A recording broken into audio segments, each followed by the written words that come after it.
Bab 11. Aku membunuh, dan kamu menangani masalah setelahnya. Setelah berpisah dengan Ella Fei, Sander Ye kembali ke keluarga Ye. Ancaman keluarga Ye sudah teratasi, dan sekarang dia merasa lega. Selanjutnya, Sander Ye akan pamitan dengan Irfan Ye dan pergi ke Akademi Guanxuan. Di dalam halaman, Sander Ye dan Irfan Ye duduk di atas tangga batu. Di depan keduanya, ada sepoci anggur. Irfan Ye berkata dengan lembut, "Kamu akan pergi besok." Sander Ye mengangguk. Irfan Ye tersenyum tipis, "Itu hal bagus." Sander Ye meragu sejenak, lalu berkata, "Ketua, apakah kamu pernah memikirkan untuk memberikan posisi pewaris utama kepada Kak Nita?" Nita Ye, putri dari Irfan Ye, yang masuk ke Akademi Guanxuan setahun yang lalu. Hubungan Sander Ye dengannya sangat baik, meskipun tidak ada hubungan darah, tapi lebih dekat daripada keluarga. Irfan Ye sedikit mengangguk, "Tentu saja aku pernah memikirkan itu." Sander Ye bingung, "Lalu kenapa?" Irfan Ye tersenyum, lalu berkata, "Jika kamu biasa-biasa saja, aku tentu tidak akan menyerahkan keluarga Ye kepadamu. Sebagai pemimpin keluarga, ini berkaitan dengan hidup dan mati anggota keluarga, tidak boleh jatuh ke tangan orang biasa. Namun, kamu sangat berbakat dan memiliki karakter yang baik." Sambil berkata begitu, dia tersenyum, "Menyerahkan keluarga Ye kepadamu akan membuat masa depan keluarga Ye semakin baik." Sander Ye meragu sejenak, lalu berkata, "Namun aku hanya anak angkat keluarga Ye." Irfan Ye menatap Sander Ye, "Bagiku, kamu adalah orang keluarga Ye." Sander Ye terdiam. Irfan Ye lanjut berkata, "Nak, masa depanmu sangat cerah, mungkin keluarga Ye hanya merupakan beban bagimu, aku." Sander Ye tiba-tiba berkata, "Keluarga Ye bukanlah beban bagiku, ini adalah rumahku." Irfan Ye menatap Sander Ye, dan Sander Ye berkata dengan serius, "Ketua, percayalah padaku, kelak keluarga Ye pasti akan menjadi yang terbaik di seluruh alam semesta." Irfan Ye tiba-tiba tertawa keras, "Aku percaya padamu." Sander Ye tiba-tiba mengeluarkan cincin penyimpanan dan memberikannya kepada Irfan Ye, dan Irfan Ye merasa bingung, "Apa ini?" Sander Ye menjawab dengan tenang, "Di dalam cincin penyimpanan ini ada beberapa kristal emas untuk Rizal.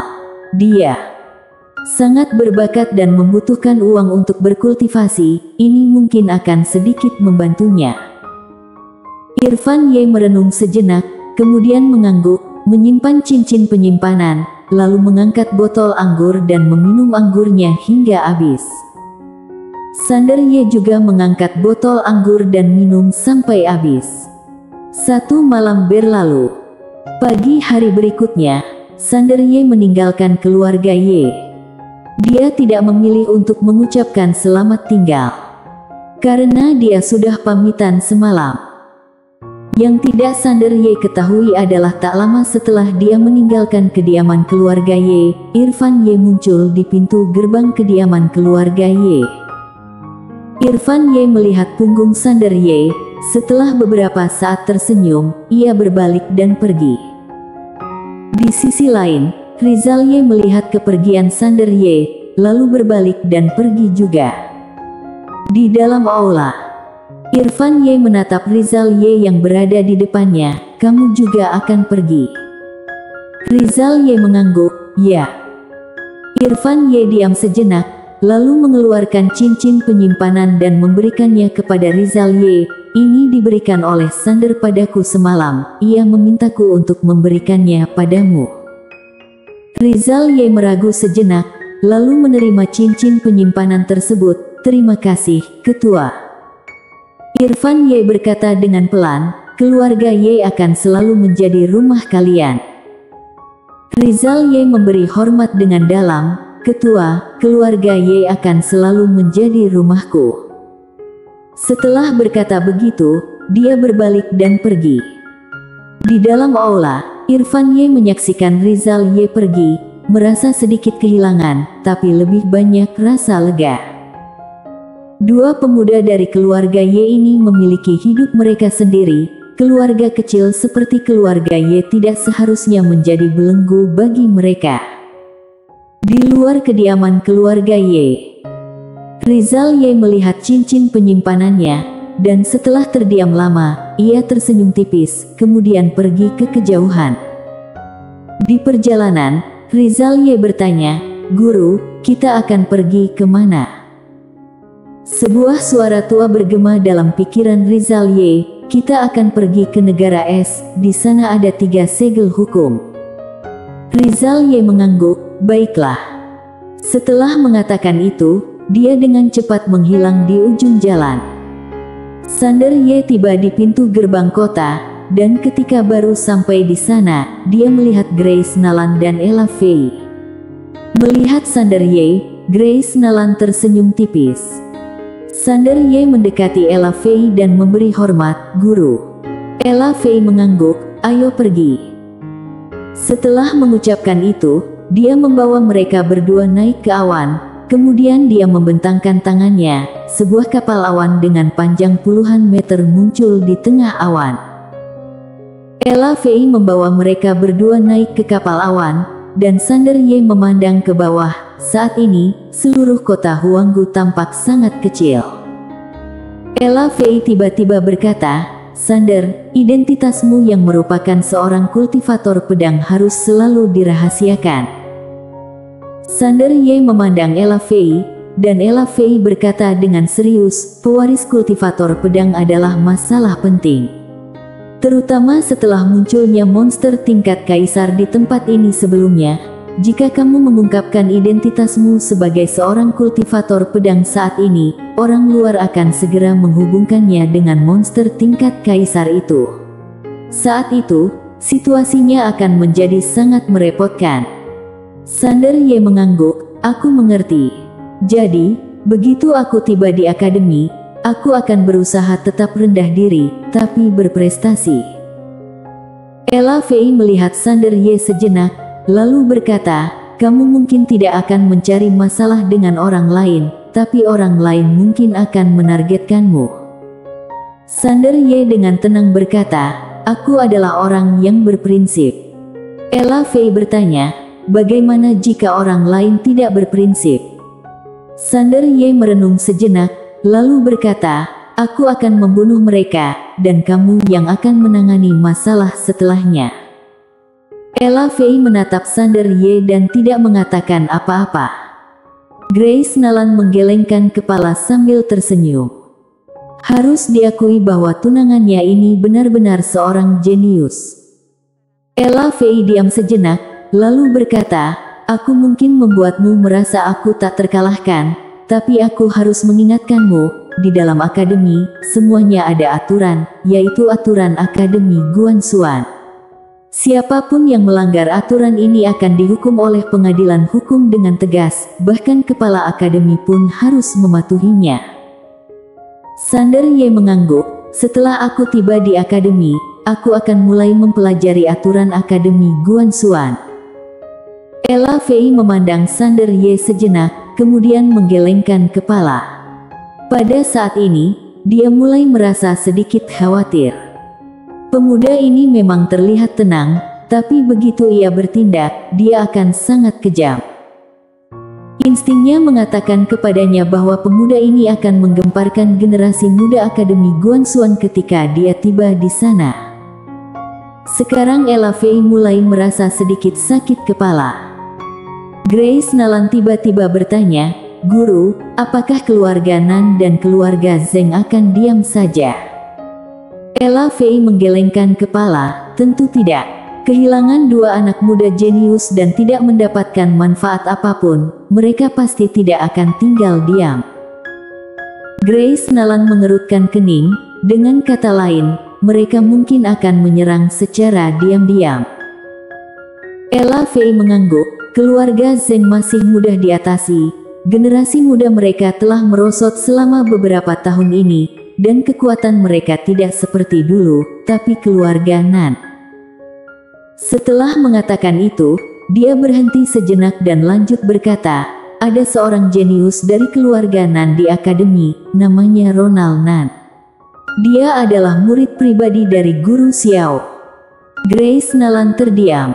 Ronald Nan. Akademi Guanxuan memiliki 3 instruktur utama, yaitu Ella Fei, William Xiao, dan Nanda Song.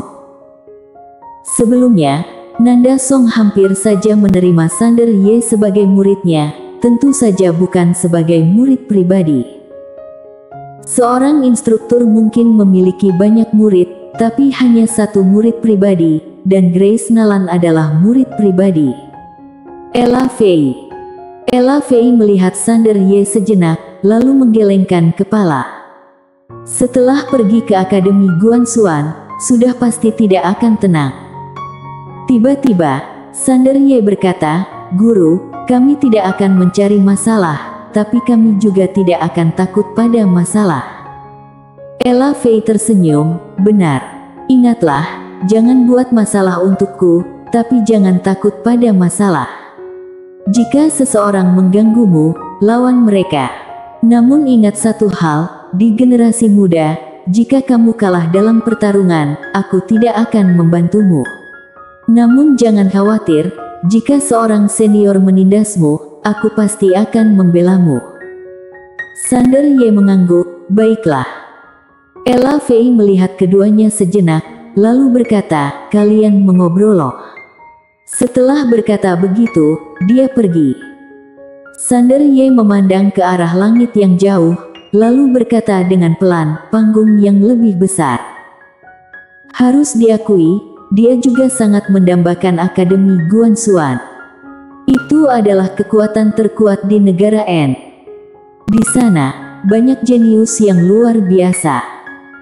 Grace Nalan melihat Sander Ye sejenak, lalu berkata, kenapa aku merasa kamu pasti akan membuat masalah di sana? Sander Ye tertawa, mau bagaimana lagi, tunanganku terlalu cantik. Bibir Grace Nalan melengkung, di dalam akademi, ada banyak wanita cantik.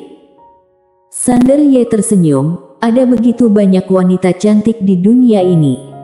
Namun apa hubungannya denganku? Jika aku menyukai setiap wanita cantik yang aku temui, bukankah itu namanya bajingan? Grace Nalan bertanya, aku pernah membaca sebuah buku, penulisnya mengatakan bahwa cabul adalah sifat alami pria. Apa pendapatmu? Sander Ye mengerjapkan matanya, bolehkah aku tidak menjawab? Grace Nalan melihat Sander Ye, dan berkata sambil tersenyum, tentu. Sander Ye tertawa keras. Grace Nalan memalingkan pandangannya ke arah langit, dia merapikan rambutnya yang tergerai dengan lembut, dan berkata, apakah kamu benar-benar percaya bahwa kita akan bersama di masa depan? Sander Ye berdiam sejenak, lalu berkata, apakah kamu tidak suka bersamaku? Grace Nalan menggeleng. Sander Ye tersenyum, aku juga tidak keberatan bersamamu. Grace Nalan berkata sambil tersenyum, kalau begitu kita serahkan masa depan pada takdir. Pada saat ini, angin sejuk tiba-tiba menerpa. Suhu di atas kapal awan tiba-tiba turun drastis. Sander Ye segera membuka jaketnya dan memakaikannya pada Grace Nalan dengan lembut. Grace Nalan memandang ke arah langit, diam tanpa kata.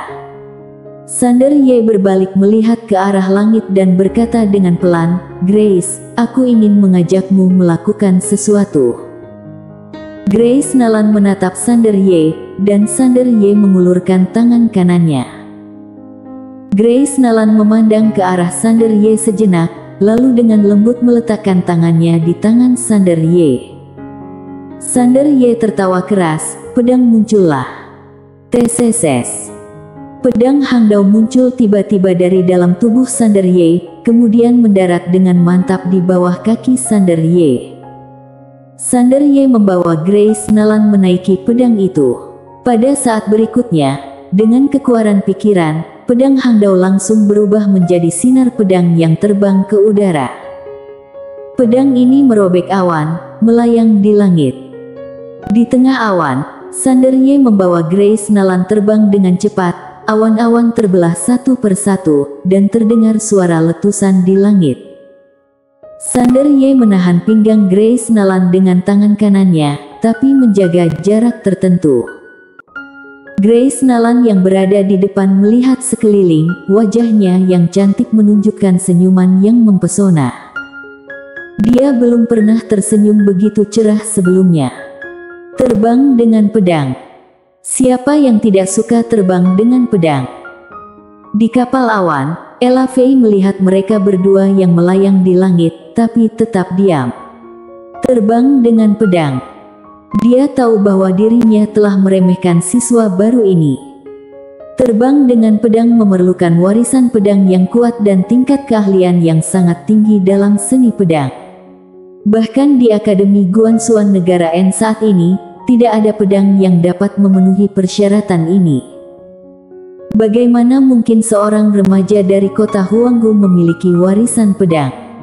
Ella Fei merasa bingung. Setelah beberapa saat, Ella Fei menggelengkan kepala dan pergi.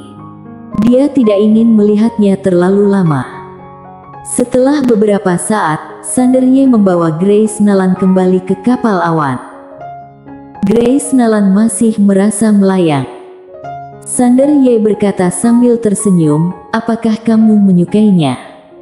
Grace Nalan melihat Sander Ye dan tersenyum manis, "Suka." Sander Ye mengangkat kepala dan melihat bintang-bintang di langit. "Sayangnya, kekuatanku saat ini tidak cukup untuk melewati atmosfer dan memasuki angkasa, tapi aku yakin hari itu tidak akan terlalu jauh. Saat itu, aku akan membawamu untuk menikmati keindahan bintang-bintang di alam semesta ini." Grace Nalan menatap Sander Ye, "Janji ya?" Sander Ye berkata, "Tentu saja." Keduanya saling bertatapan dan tersenyum. Malam tiba. Bintang-bintang bersinar di langit, dan kapal awan terbungkus dalam armor perak. Sander Ye duduk bersila di bagian depan kapal awan. Dia perlahan-lahan menutup matanya. Saat dia hendak mulai berkultivasi, seolah teringat sesuatu, dia tiba-tiba bertanya, "Tuan Pagoda, apakah kamu tahu tentang Akademi Guanxuan?" Setelah beberapa saat, Pagoda kecil menjawab, "Tahu." Sander Ye menjadi penasaran, "Tuan Pagoda, apakah kamu mengenal kultivator pedang pertama Akademi Guanxuan di dunia ini?" Pagoda kecil diam sejenak, lalu berkata, "Kenal." Ekspresi Sander Ye penuh kekaguman. Dengar-dengar ia tak terkalahkan di zamannya, menekan segalanya. "Targetku adalah menjadi orang sehebat beliau, aku." Berhenti. Tiba-tiba, Pagoda kecil memotong perkataan Sander Ye, "Bagaimana kalau kamu memilih orang lain menjadi targetmu?" Sander Ye sedikit bingung, "Kenapa?" Pagoda kecil berkata dengan serius, "Jika kamu menggantinya menjadi orang lain, aku akan memberikanmu beberapa keuntungan." Seseorang bersambung.